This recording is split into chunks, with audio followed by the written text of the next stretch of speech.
अस्सलाम वालेकुम नाजरीन, आप देख रहे हैं प्रोग्राम जायजा और मैं हूं फरहाना खान। नाजरीन, आज एक बार फिर से हमारे प्रोग्राम का जो टॉपिक है वो सबसे पहले तो हम डिस्कस करेंगे कि पंजाब भर में सरकारी मुलाजमीन जिनमें असातिज़ा भी शामिल हैं स्कूलों की तालाबंदी करके सड़कों पे आने पे मजबूर हैं। 10 अक्टूबर को ये उनका एहतजाज शुरू हुआ था जो ताहाल जारी है। ऐसे में जो असातिज़ा ने तो अपनी तहरीक का आगाज़ कर दिया, हुकूमत ने भी उनको पकड़ के जेलों में डाल दिया, 32 दिनों के लिए उन पे मुकदमात भी दर्ज करा लिए गए। लेकिन इस दरमियान जो तुलबा का तालीमी तौर पे हर्ज हो रहा है वो कैसे पूरा होगा, आज हम इसको डिस्कस करेंगे। और इसके अलावा हमारे प्रोग्राम का जो दूसरा टॉपिक होगा वो होगा मसला फ़लस्तीन। इस वक्त जो इसराइली बमबारी जारी है, इसराइली खुल्लम खुल्ला दहशत गर्दी जारी है गज़ा पे, गज़ा इस वक्त अंडर अटैक है। लेकिन ऐसे में उम्मत मुसलमान हमेशा की तरह खामोश बदतमाशाई बनी हुई है। सबसे ज़्यादा उम्मीदें लगाई जाती हैं पाकिस्तान से, क्योंकि पाकिस्तान अल्हम्दुलिल्लाह मुस्लिम ममालिक में वाहिद ऐसा मुल्क है जो एटमी पावर है। लेकिन इस बार भी पाकिस्तान वाज़े तौर पर खुल के अपने मौक़िफ़ का इजहार नहीं कर सका कि वो आया किसके साथ ठहरा और किस तरह से गज़ा के मजलूम मुसलमानों के साथ वो अपनी हमदर्दी कर सकता है या उनकी इमदाद फराहम कर सकता है। इसको पे आज हम गुफ्तगू करेंगे। मेरे साथ मौजूद हैं पैनल में सबसे पहले अमजद रामी साहब, आप एजुकेशनिस्ट हैं, सोशल और आप इनको देखते होंगे, मुख्तलिफ समाजी तौर पे देखते होंगे, इनकी खिदमात काबिल कदर हैं। और इसके अलावा मेरे साथ दूसरे मेहमान जो हैं सहाफ़त के शोबे में एक नाम रखते हैं, माशाल्लाह से इतनी मेरी उम्र नहीं होगी जितना इनके पास तजर्बा है, सलीम नाज साहब। आप दोनों को मैं खुशामदीद कहती हूँ अपने प्रोग्राम में। थैंक यू, शुक्रिया। अमजद साहब, जैसे मैंने शुरू में ही डिस्कस किया कि सबसे पहले हमारा जो टॉपिक होगा वो होगा तालीम के हवाले से। इस वक्त जो एक हवा चली हुई है या आप कह सकते हैं कि सरकारी असातिज़ा ने स्कूलों की तालाबंदी करके जो एहतजाज कर रहे हैं और उन्होंने तुलबा को अपने घरों को भेज दिया है, वो तालीम उस तरह से उनको प्रोवाइड नहीं कर रहे। इस पे सबसे पहले मेरा आपका सवाल है कि ऐसे कौन से मुतालबात हैं जो हर बार असातिज़ा ही लेके आते हैं सड़कों पे और जो हर बार हुकूमत को वही चीज़ें नज़र आती हैं? शुक्रिया फरहाना खान, आपने बहुत अच्छा सवाल किया है।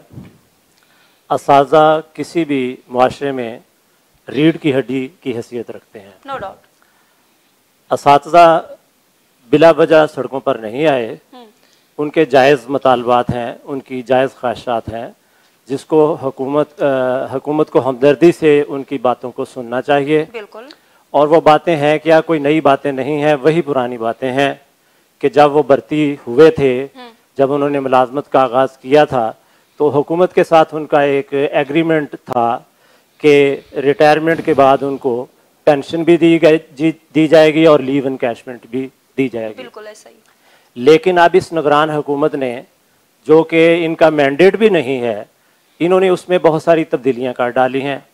लीव एनकैशमेंट कम करने का नोटिफिकेशन जारी हो चुका है, पेंशन कम होने का नोटिफिकेशन जारी हो चुका है, और मज़ीद जुल्म ये कि तालीमी इदारों को प्राइवेटाइजेशन करने की कोशिश की जा रही है, जिसके लिए असातिज़ा जो है वो सड़कों पे आए हुए हैं।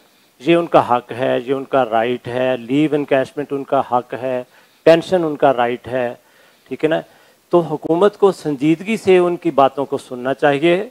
उन्होंने जायज़ तरीके से मुतालबात हुकूमत के सामने रखे, बहुत दिनों तक इंतज़ार किया, लेकिन जब हुकूमत ने कोई रिस्पॉन्स नहीं दिया तो फिर उन्होंने तालाबंदी की है, फिर उन्होंने कॉलेज और स्कूलों में जाना बंद किया है। इससे कोई शक नहीं कि इसमें तलबा का नुकसान हो रहा है। सिर्फ तलबा ही का नुकसान नहीं हो रहा, हुकूमत भी बदनाम हो रही है इससे। बिल्कुल ऐसा ही, ठीक है ना। तो वो गाड़ियां मांगते हैं। आप देखें इस मुल्क के अंदर कितनी तफरीक है। 70 स्केल के असिस्टेंट कमिश्नर को उसको वेगो मिली हुई है, 18 स्केल के डिप्टी कमिश्नर को उसको 1.5 करोड़ की गाड़ी मिली हुई है, 4 कनाल के बंगले मिले हुए हैं, और कितनी सहूलतें उनको मिली हुई हैं। और ये बेचारे असातिज़ा, मजलूम असातिज़ा जो हर जगह ड्यूटियां देते हैं, अपना तदरीसी फ़राइज़ भी सर अंजाम देते हैं, इसके अलावा भी गवर्नमेंट जो उनके ज़ुम्मे काम लगाती है, इलेक्शन की ड्यूटियां हैं, फिर मरदमशुमारी की ड्यूटियां हैं, फिर कोरोना की ड्यूटियां हैं, फिर और बहुत सारी ड्यूटियां हैं जो वो बगैर किसी हीलो हुज्जत के सर अंजाम देते हैं, ठीक है ना। तो हुकूमत को भी उनके साथ नरमी का मुजाहरा करना चाहिए। न जाने किस बेवकूफ़ ने उनको ये मशवरा दे दिया है कि इनको पकड़ लो, गिरफ्तार कर लो, अंदर कर लो।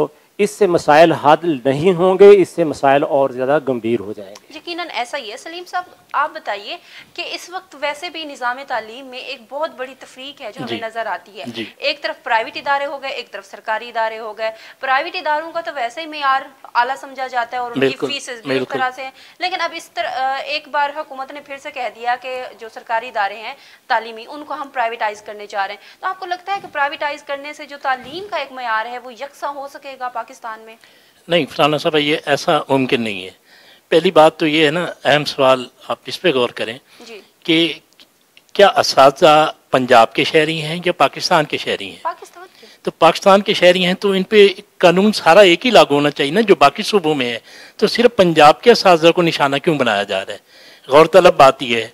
और जहाँ तक आप उनके मसाइल की बात कर रही हैं और तालीम के अर्ज की बात कर रही हैं, तो जाहिर है जब क्लासें नहीं लगेंगी, अच्छा आप ज़बरदस्ती स्कूल खुलवा रहे हैं जी, ओपन होना चाहिए, असातिज़ा भी काले पट्टियाँ बांध के बैठे हैं, स्टूडेंट्स भी बैठे हैं, पढ़ाने कोई नहीं जा रहा, तो चेकिंग भी कर रहे हैं, कौन कर रहा है?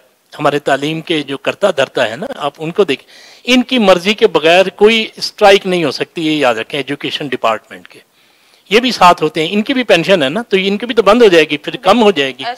तो ये आप पेंशन आप कम कर रहे हैं, आप लीव एनकेशमेंट को आप कम कर रहे हैं। कहते हैं जी पंजाब में असातिज़ा की तादाद ज्यादा है, किसने भर्ती की है? जब आपने भर्ती करनी है, असातिज़ा की तादाद ज्यादा है तो पंजाब आबादी के लिहाज से वो तो ये चीज नहीं देखते ना। और फिर आप ये देखें क्या निगरान गवर्नमेंट का ये हक है, तो अपनी निगरानी पे आई है, जो इंतजामी अमूर पे वो करके जाए। इन मसाइल को तो छेड़ने की जरूरत ही नहीं है। जो आने वाली बॉडी होगी इलेक्शन के बाद वो इस मसाइल को देखेगी। असातिज़ा को आप गिरफ्तार करके जेलों में डाल रहे हैं, क्या ये उनकी इज्जत है? ये वही असातिज़ा हैं जिन्होंने पढ़ा लिखा के उनको बड़ी बड़ी पोस्टों पे बिठाया है। अब चाहे मैं उनसे नहीं पढ़ा, आप नहीं पढ़े, उस्ताद तो है ना, उस्ताद की कदर तो है ना, काबिल एहतराम तो है ना। और फिर ये क्यों भूल जाते हैं जो उस्ताद की इज्जत नहीं करती जो कौम, वो कभी नहीं फलती फूलती, कभी तरक्की नहीं करती। इन्होंने तो बस एक इशू बना लिया अब इसको। अब पाकिस्तान पंजाब का देख लें, कोई शहर ऐसा नहीं है जहाँ एहतजाज जारी ना हो। असातिज़ा आते हैं, काली पट्टियां बांध के एहतजाज करते हैं और फिर घरों को चले जाते हैं या जेलों को चले जाते हैं। तो ये कब तक सिलसिला रहेगा? ये नहीं हमारे ना। अच्छा मजे की बात यह है कि हमारे जो सूबाई मिनिस्टर हैं जो एजुकेशन के, उनका किसी का भी कोई ताल्लुक नहीं है इन मसाइल से। पहले आप देखें एजुकेशन को आप देते क्या हैं, कितना फंड देते हैं? अच्छा आप प्राइवेट कर देंगे तो फिर क्या बनेगा? जो बच्चा 20 रुपए की फीस भी बड़ी मुश्किल से पे करता है, आप सरकारी इदारों में जाएं, चूंकि हम तो जाते रहे सर्वे में, आर्टिकल्स में, फीचर्स में, तो हमें पता है 20 रुपए भी पे नहीं कर सकते। तो जब आप उसको प्राइवेट कर देंगे तो फिर भारी फीसें कहाँ से लेंगे? इसका मतलब यह है कि आप उन पर तालीम के दरवाजे बंद कर रहे हैं गरीबों पे, कि ना वो पैसे हों ना वो वहां जा सके। परवेज इलाही ने मैट्रिक तक गवर्नमेंट पढ़ाई को फ्री कर दिया था किताबों का, तो क्यों आप खाम खा असातिज़ा के मसाइल एक तरफ, आप तलबा के मसाइल को देखें, आप उनके वालिदैन को मसाइल को देखें। यही तो अब असातिज़ा का कहना है कि हम अकेले अपनी जंग लड़ रहे हैं, असल में तो हम तो बच्चों की बात कर रहे हैं कि जब ये प्राइवेट हो जाएंगे, चले हम में से 100% स्टाफ नहीं रखेगा प्राइवेट लेने वाला, उसको 50% तो रखेगा। तो बाकी जो टीचर 20 रुपए देने वाला 2000 कैसे दे सकेगा? जाहिर है जो आएगा वो अपनी मर्जी से बंदे रखेगा, वो अपनी मर्जी से प्लानिंग करेगा, वो अपनी मर्जी से फीसें रखेगा। अब तक हुकूमत ने जो करते रहे जी फलां इदारा इतने फीस ना ले, इतनी ना ले, उस पर कितना अमल होता है?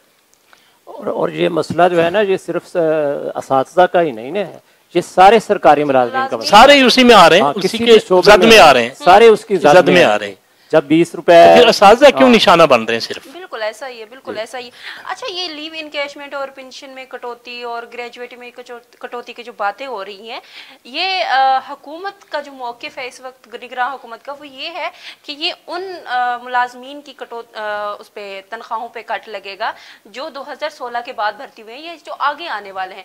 इस चीज़ का ताल्लुक जो पिछले मुलाजमीन चले आ रहे हैं जिनकी सर्विसेज को 35 साल 20 साल या 25 साल हो रहे हैं, उस पर तो लागू नहीं होता। लेकिन इस वक्त अगर देखा जाए तो पंजाब के सारे सरकारी स्कूलों में सड़कों पे हैं। नहीं, वो पिछली डेट से लागू हो चुका है। अभी जो पिछले 2-3 महीनों में जो बंदे रिटायर हुए हैं वो इसका शिकार हो गए हैं, वो अपने बिल लिए फिर रहे हैं अकाउंट ऑफिस में। और कई दोस्तों ने मुझे टेलीफोन पर बताया है कि हमारी 22 लाख लीव इनकैशमेंट बनती थी जो कि हमें 12 लाख रुपए अब दी जा रही है। तो ये तो इसका तो शिकार हो चुके हैं लोग। बिल्कुल ऐसा ही है। कहा जा रहा है कि इस बार जो दबाव है वो IMF का है कि जो सरकारी स्कूल है उनको प्राइवेटाइज किया जाए, या इनकी जो मराहत हैं उसातिज़ा की वो कम की जाए। आपको लगता है कि उसातिज़ा की ही मराहत खत्म होने से पाकिस्तान की मौशत थोड़ा बेहतर हो सकेगी? यही तो IMF की पॉलिसी समझ नहीं आती, क्यों जहां एक तरफ वो झुकती है उसी तरफ हो जाती है। पहले पेट्रोल के रेट बढ़ा दो, गैस के रेट बढ़ा दो, तो इनकी जो सहूलतें हैं, जो हमारे करता धरता, जो हमारे बड़े बड़े गवर्नमेंट के सरकारी अफसर बैठे, उनकी क्यों नहीं कहते वो कम करें? ये 1.5 करोड़ की गाड़ियां क्यों दी हैं? ये क्या जाते हैं, सारा दिन दफ्तर में बैठे रहते हैं, उठ के घर चले जाते हैं। इनको नहीं पता शहर में क्या सूरत हाल है, मसाइल क्या है, महंगाई कितनी है। ये इससे मुबर्रा है। इनको इन्होंने जो टाउट रखे होते हैं 2-4 जाके इनको इतलाएं देते हैं बस, उसके बाद इनका तो असातिज़ा को उनका हक क्यों नहीं देते कि वो, हाँ आप ये कहेंगे कि बास असातिज़ा अपना हक, अपना फर्ज पूरा नहीं कर रहे, तो क्यों नहीं कर रहे? ये आप चेक एंड बैलेंस के भी बात होती है कि सरकारी स्कूलों के जो असातिज़ा होते हैं वो सबसे ज्यादा उनको समझा जाता है कि वो आराम पसंद होते हैं, आते हैं, बैठे हैं और चले जाते हैं। ये चीज भी निगरान हुकूमत के मौक़िफ़ में शामिल है कि तालीम उस तरह से नहीं दी जा रही जिस तरह से प्राइवेट स्कूलों में है। इसका जिम्मेदार कौन है? पॉइंट मिल गया ना, हुकूमत को पॉइंट मिल गया, ये प्लस पॉइंट है उनके। इसका जिम्मेदार कौन है? वो हेड मास्टर है, वो प्रिंसिपल है, वो क्यों नहीं काम लेता असातिज़ा से, क्यों बाहर जाने देता है? इसका चेक एंड बैलेंस का निज़ाम कोई बनाए ना, कोई निज़ाम होना चाहिए जिसके मुताबिक असातिज़ा को देखें, उनका एहतसाब करें। हम कब कहते हैं कि ना एहतसाब हो? हमारा एहतसाब होना चाहिए, सबसे पहले होना चाहिए उस्ताद का एहतसाब, क्योंकि उस्ताद तो वो तो मेमारे कौम है, उसने तो कौम को बनाना है। बिल्कुल, नो डाउट, नो डाउट। तो उस पर चेक एंड बैलेंस होना चाहिए। अगर वो नहीं पढ़ाता तो उसकी जवाब तलबी होनी चाहिए। अच्छा रामी साहब, माशाल्लाह से आप एजुकेशनिस्ट हैं, तालीम के शोबे से आपका ताल्लुक है। मेरा आपसे सवाल होगा, बल्कि पूरा पाकिस्तान का जो मुआशरा है, पाकिस्तान की जो सोसाइटी है, वो सवाल करना चाह रही है कि प्राइवेट स्कूलों में जो तुलबात पढ़ते हैं, रट्टा सिस्टम बहुत ज़्यादा राइज हो चुका है। रट्टे लगा के 1100 में से 1100 आपने नंबर तो ले लिए, 1100 में से 1060 नंबर तो आपने ले लिए, लेकिन यही जब तलबात आगे जाते हैं प्रैक्टिकल लाइफ में जाते हैं तो ऐसे फेल होते हैं कि समझ नहीं आती उनके साथ हुआ क्या है। वो खुद भी इस चीज़ को देख के गड़बड़ा जाते हैं और वो आगे उस तरह से खुद को, अपने आप को कामयाब नहीं करना, वो साबित कर पाते। इसकी क्या वजह है? इसकी वजह लैंग्वेज है, ज़ुबान है, कि हमारी अपनी ज़ुबान जो है हम उसमें तालीम हासिल नहीं करते। हम गैरों की ज़ुबान में तालीम हासिल कर रहे हैं। अंग्रेज़ी हमारे लिए लाजमी करार दी गई है, हमारे कंसेप्ट क्लियर नहीं होते। उसका नतीजा ये होता है कि बच्चे जो है वो रट्टा लगाते हैं, रट्टा लगा के नंबर लेते हैं, उनके कंसेप्ट क्लियर नहीं होते, ठीक है ना। तो वो जाहिर है फिर आगे क्या क्या पढ़ेंगे? वो जिन बच्चों के कंसेप्ट ही क्लियर नहीं है वो आगे कैसे जाएंगे, कैसे तरक्की करेंगे? तो मेरा तो मौक़िफ़ ये है कि आप अंग्रेजी, तो मैं अंग्रेजी का मुखालिफ नहीं हूँ, मैं कहता हूँ कि अंग्रेजी को आप ऑप्शनल कर दें, जिस तरह दूसरे मुल्कों में दूसरी जुबानों को ऑप्शनल किया हुआ है। दुनिया का कोई मुल्क भी, एक मुल्क भी ऐसा नहीं है जिसने अपनी जुबान के अलावा किसी दीगर जुबान में तरक्की की हो। यूरोप के 26 ममालिक, यूरोपीय यूनियन के आप देख लें 26 ममालिक, बाकी तरक्की याफ्ता ममालिक देख लें, मलेशिया देख लें, जापान देख लें, ठीक है, उन्होंने अपनी जुबान में तरक्की की है। लेकिन हम अंग्रेजी को लाजमी करार देकर उसमें फंसे हुए हैं और हमारे बच्चे जो है वो आगे। अच्छा, ये सबसे बड़ा अलमिया है पाकिस्तान में, बच्चा घर में कुछ और जुबान बोलता है, मोस्टली सराइकी, पंजाबी, पश्तो हो गई। स्कूल जाएगा तो वो बेसिकली उर्दू तो सीखेगा, उर्दू के बाद जब उसको अचानक से पता चलेगा कि भाई आपने सारी तालीम ही आगे इंग्लिश में हासिल करनी है, तो इस तरह से तो हमारा खुद का मजाक बन रहा है। यही तो वजह है हमारी, जो आज तक हमारा तालीमी मयार बेहतर नहीं हो सका। तो ये हमारी जो कॉन्सेप्ट, वाकई इनकी बात सही है, कॉन्सेप्ट ही क्लियर नहीं होता। जो बच्चे रट्टे लगा लगा के मर जाते हैं और नाम इदारे का होता है, कोई ये नहीं देखता कि इस बच्चे की अब कैफियत क्या होगी। इतने अरसे से आप टेस्ट सिस्टम से पढ़ा रहे हैं, आप एक स्कूल है, अगर वो उसकी 700 तादाद है, उसमें से वो 30 बच्चों को तैयार करके एक अलग क्लास बना देता है, तफरीक पैदा कर देता है। उस 30 पे तो तवज्जो देता है, बाकियों पे नहीं देता। उस 30 में से 15-20 ही A+ ग्रेड ले जाते हैं तो उनका नाम हो जाता है जी स्कूल बड़ी मेहनत करता है, और उसकी फीसें भी बढ़ जाती हैं। देखिए हजारों रुपए फीसें हैं। आप अंदाजा लगाएं आराम साहब के यूनिवर्सिटियों में, कॉलेजों में इस वक्त टारगेट ही पूरा नहीं हुआ दाखिलों का। उसकी एक वजह तो महंगाई है, दूसरा यह है कि उसके आउटपुट नहीं है कि MA मास्टर MSc करने के बाद, BS करने के बाद हम किधर जाएंगे, ना रोजगार नहीं है। इवन के PhD वाले PhD रोल रहे हैं, MPhil रोल रहे हैं, तो इस वजह से भी मायूसी ज्यादा है। और असातिज़ा, दही इलाकों के असातिज़ा के मसाइल और हैं, शहरियों के और हैं। आप सबको एक ही उसमें ना तोलें, आप उनके मसाइल देखें। अच्छा, सवाल लीव इनकेशमेंट उनका हक है। बिल्कुल। और जो एक दफा लॉ ये है कि एक दफा उनको जो सहूलत हासिल हो जाए वो गवर्नमेंट नहीं ले सकती।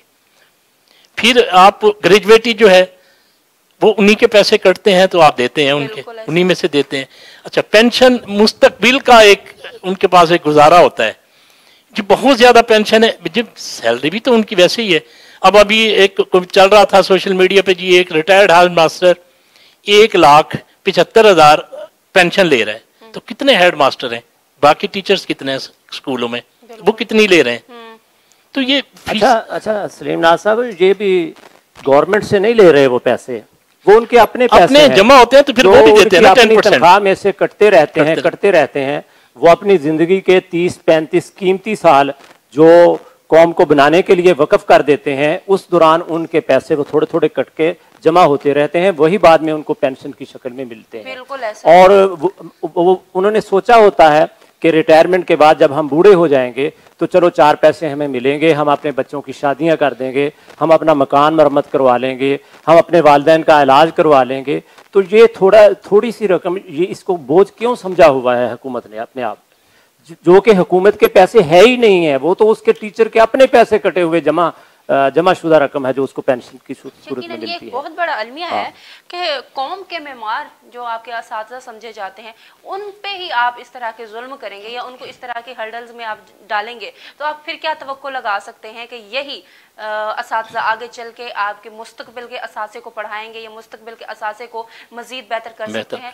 ये एक बहुत बड़ा सवालिया निशान है और निगरान हुकूमत को तो खास तौर पे सोचना चाहिए। भाई आप आए हो, आप सिर्फ और सिर्फ आए हो कि आप इलेक्शन कंडक्ट करा सको, आप इसलिए नहीं आए कि कभी किसी के हक पे डाका डाल लो, कभी किसी के हक पे डाका डाल लो। और ख़ास तौर पे असातिज़ा तो पाकिस्तान के माशरे में सबसे ज़्यादा मजलूम तरीन मखलूक समझे जाते हैं। ब्रेक के बाद वापस आते हैं और मसला कश्मीर को डिस्कस करते हैं, हमारे साथ रहिए।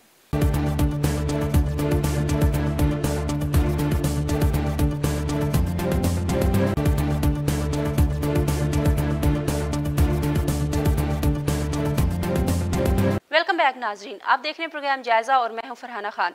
नाजरीन, एक तरफ तो पाकिस्तान इस वक्त खुद के अंदरूनी खलफशार में घिरा हुआ है जो कि 75 सालों से हम ये देख रहे हैं, लेकिन इस वक्त जो सबसे अहम मसला है, मसला कश्मीर के बाद हम जिसको समझते हैं सबसे ऊपर जो है वो है इस वक्त फ़लस्तीन का मसला, जहाँ पे इसराइली की वहशियाना तौर पे बमबारी जारी है। और थोड़ी देर पहले की रिपोर्ट्स के मुताबिक 400 से ज़ायद जो हमारे फ़लस्तीनी मासूम लोग हैं वो शहीद हो चुके हैं और तकरीबन 11,000 से ज़ायद ज़ख्मी हो चुके हैं। गज़ा पे मुकम्मल तौर पर पानी बंद कर दिया गया है, बिजली बंद कर दी गई है। इस वक्त हस्पतालों में लाशें रखने की जगह कम हो गई हैं। उस पर सितम ज़रीफ़ी आप ये देखिए कि इसराइल के साथ तो वाज़े तौर पे यहूदी ममालिक खड़े नज़र आ रहे हैं, जिनमें अमेरिका, बरतानिया और दूसरे ममालिक शामिल हैं, लेकिन बदकिस्मती से फ़लस्तीन के साथ सिवाय ईरान के कोई भी मुल्क बेखौफ ख़तर होकर ये नहीं कह सका कि हम वाज़े तौर पे आपके साथ हैं, ये ले इमदाद, ये आपकी इमदाद है और हम इसराइली जो वहशियाना तौर पे एक दहशत गर्दी है हम उसको रोकने के लिए आपके साथ हैं। ना इस वक्त उनके पास कोई हथियार हैं अपना बचाव करने के लिए, ना उनके पास खाने को खाना है, ना पीने को पानी है, इवन के हस्पतालों में बिजली नहीं है और अब तो लाशें रखने के लिए भी जगह कम पड़ गई है। इसको हम डिस्कस करते हैं, मेरे साथ दोनों गेस्ट मौजूद हैं, अमजद रामी साहब और सलीम साहब। सलीम साहब, सबसे पहले मैं आपसे ही ये सवाल करूंगी कि इसराइल में इस वक्त फ़लस्तीन में जो एक दहशत गर्दी चल रही है इसराइल की खुल्लम खुल्ला तौर पे, इंसानी हकूक़ की तंजीमें किधर हैं? असल में इंसानी हकूक़ की तंजीमें भी उन्हीं लोगों की है जो इनकी पुष्टबनाई कर रहे हैं। बिल्कुल। अब देखना, ये अक़वाम मुत्तहिदा की मुजरमाना खामोशी से ही ये हाल हो चुका है कि वहाँ हमारे मुसलमान भाई शहीद हो रहे हैं। और ये जंगी असूल हैं, कवानीन है कि कहीं भी जब जंग होगी तो शहरी आबादी को निशाना नहीं बनाया जाएगा। लेकिन आप ये देखें, ये अवाम, गरीब आवाम को, बेचारे मुसलमानों को, छोटे छोटे बच्चों को निशाना बना रहे हैं, उनको शहीद कर रहे हैं, ख़वातीन को जेलों में डाल रहे हैं, उनके साथ वही सलूक करते हैं जो मर्दों के कैदियों के साथ किया जाता है। तो इस पे सबसे जो आलमी थानेदार है ना, जो ठेकेदार है हमारे इंसानी हकूक़ का, अमेरिका है और सारे ही उसके परवरदा है, उसके आगे कोई खड़ा होने को तैयार ही नहीं है। ये आज का मसला नहीं है, ये 1947 में जब इन्होंने दूसरी जंग अजीम के बाद ये फ़लस्तीन को तकसीम करके उसमें यहूदियों को रहने के लिए, यहूदियों की आबादी के लिए इन्होंने परमिशन दी थी। अब वो रफ्ता रफ्ता उन्होंने सारे उस पे हिस्सों पे कब्जा करना शुरू कर दिया, जिसकी वजह से फलस्तीन ने मज़ाहमत की। अब 2 जंगें हो चुकी हैं इस पर, लेकिन फलस्तीनियों का मसला आज तक हासिल नहीं हो सका।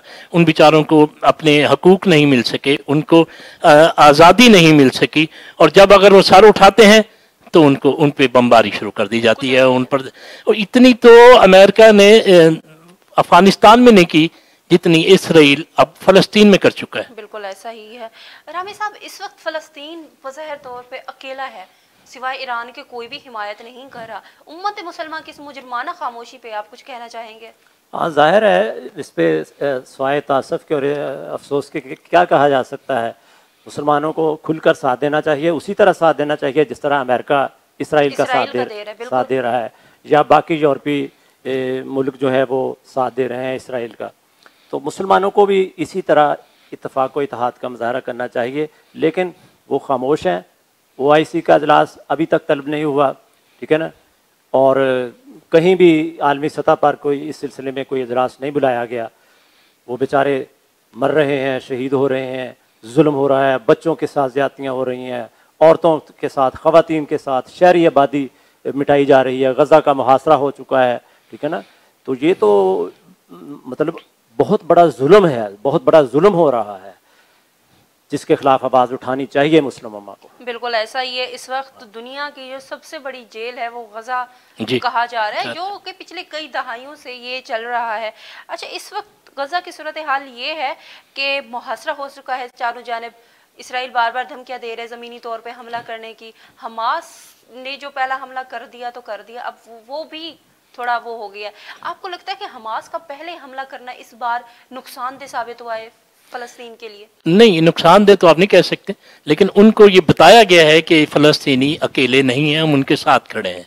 अगर कोई और पावर, कोई और कुव्वत उनके साथ नहीं है तो हमास उनके साथ है। अब ये ईरान चलो धमकियां उनको बता तो रहा है ना, उनको उजागर तो कर रहा है। हमारे बस वही बात आ जाती है कि जो अमेरिका की खुशनुदी के असूल के लिए हम सब ये करने को तैयार हैं। अब आप देखें, लास्ट गवर्नमेंट जो हमारी थी उसने क्या किया था, वो तो इसराइल को तस्लीम करने को तैयार खड़ी थी, लेकिन जब कायदे आज़म ने उस वक्त कह दिया था कि इसराइल को हम तस्लीम नहीं कर सकते। अब ये कहते हैं अगर उनको तस्लीम कर लेंगे तो क्या हो जाएगा। भी वो मुसलमान उधर तो भी तो देखें ना, उनको भी तो कोई शराइत रखें कि हमारे मुसलमानों को ना शहीद करें, हमारे जो हमारा वो है बैतुल मक़दस उसकी तरफ ना नज़र उठा के देखें, ना मैली आंख से देखें। तो मुसलमान अपने राइट्स के लिए अब सारों को तो उसने अपना गुलाम बनाया हुआ है। IMF के शिकंजे में जड़े हुए हम सब। आपकी कमजोर है। IMF भी तो अक़वाम मुत्तहिदा है। अक़वाम मुत्तहिदा के आगे जितनी भी करारदादें पेश की गई हैं, किसी पर आज तक अमल किया गया, चाहे वो मसला कश्मीर का हो या मसला फ़लस्तीन का हो।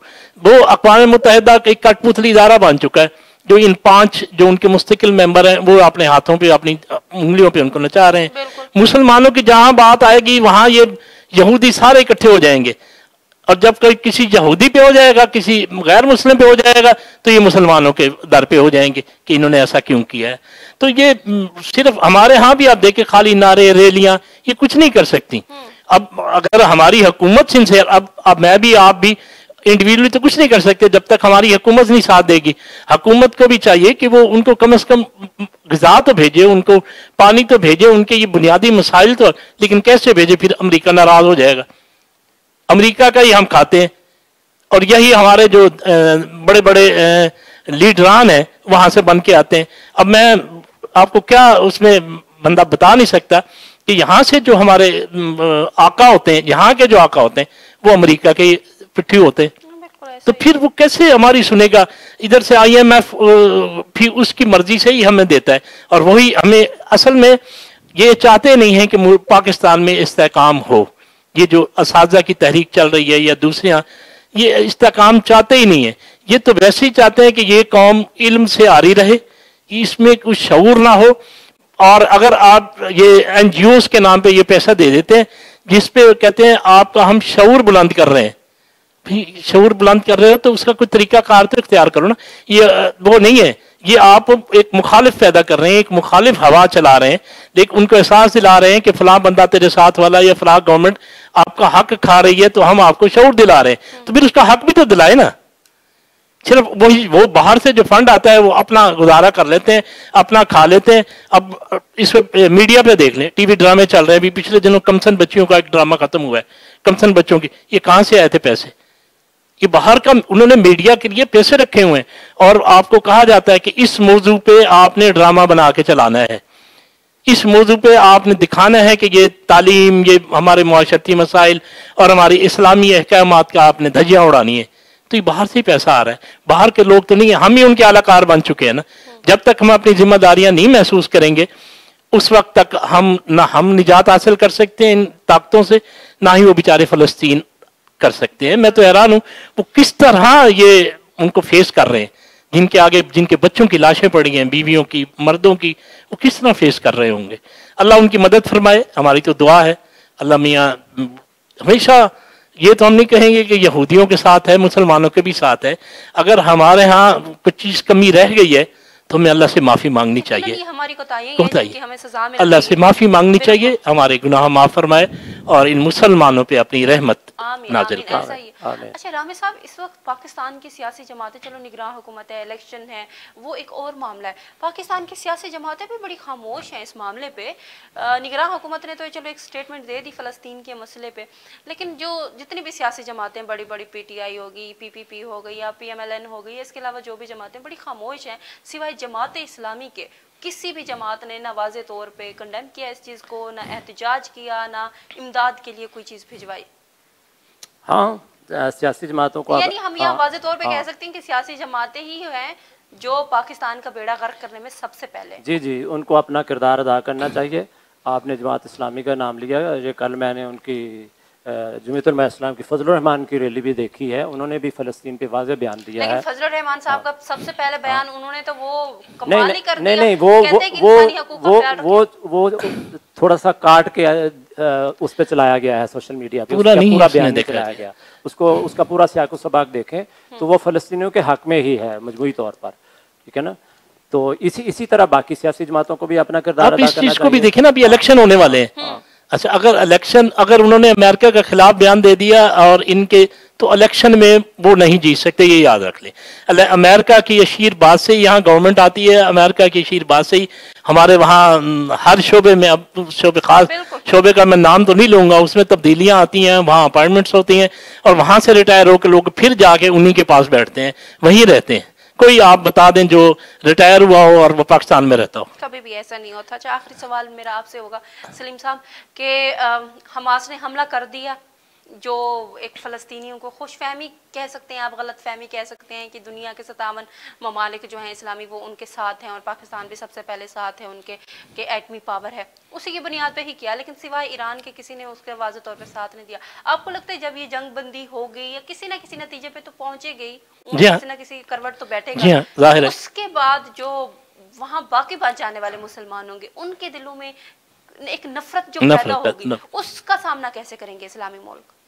यही तो मसला है कि फिर वहाँ के हालात आप कैसे ठीक करेंगे, उनकी माइशियत को कैसे बहाल करेंगे, वहाँ उनको जो ग़िज़ाई किल्लत है उनको कैसे करेंगे, ये पता नहीं। अब बचाते भी कितने हैं बेचारे, वहाँ कितने फ़लस्तीनी हैं वहाँ जो अपने हकूक़ की जंग लड़ रहे हैं। और ये हमारे जो इस्लामी ममालिक है, इनकी वो खाम ख्याली है कि वो इनके साथ खड़े होंगे, वो तो अपनों एक दूसरे के साथ नहीं खड़े होते इन आपस में। देखें, वो यही बात OIC का आज तक इजलास भी नहीं हुआ, अगर हो भी जाए तो उसकी तजावीज़ पे, उसकी करारदादों पर किसने अमल करना है? वही 5 जिनके पास वीटो पावर है, जब चाहेंगे वो करारदाद वीटो कर देंगे, आप वहीं के वहीं बैठे रहेंगे। आपकी बात दुरुस्त है कि वो फिर उनके लिए नफरत ही पैदा होगी इस्लामी ममालिक के बारे में। कहते हैं ना कि बुरे वक्त में पता चलता है कौन अपना है और कौन, बस अल्लाह मियां रहम करे उनके हालात पे। यही दुआ तो कर सकते हैं ना अपने तौर पे, अल्लाह मियां से रहम की अपील मांग सकते हैं। हमारी खताएं, हमारी कोताहियां अल्लाह मियां माफ करे और उनको आज़ादाना और उनकी जिंदगी उनको मुयस्सर हो, उनको मसाइल। रामी साहब, आप इस पे कुछ कहेंगे? चलिए नाज़रीन, गुफ्तगू कर रहे थे हम सलीम नाज साहब के साथ और अमजद रामी साहब के साथ।